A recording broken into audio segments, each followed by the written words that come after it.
die Sabbat vir die mens. Markus 2 vers 27 sê, hy het ook vir hulle gesê, die Sabbat is gemaak vir die mens en nie die mens vir die Sabbat nie. Daarom is die Seun van die mens, Here ook van die Sabbat.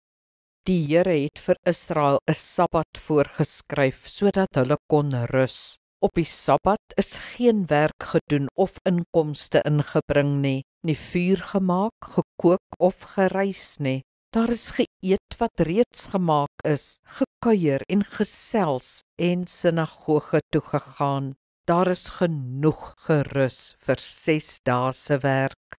Christene vier nie die Joodse Sabbat nie, op grond van Jesus en Paulus se uitsprake en die besluit van die Nuwe Testamentiese kerk. Die wettiese aspek daarvan is vervul in Jesus, ons Sabbatsrus, die Here van die Sabbat. Nogtans hou ons by die beginsel van 'n weeklikse rusdag, 'n Sabbat bedoel vir ons. Op daardie dag moet ons afskakel en op God fokus, op ons familie en vriende en ons eie opbouing. Ons moet rus, want ons vertroue is op God, nie op ons werk nie. Kom ons bid saam. Here van die Sabbat, help my om meer van 'n weeklikse Sabbatdag te maak.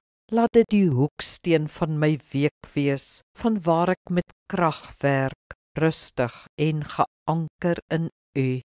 Amen. Die Here seën jou.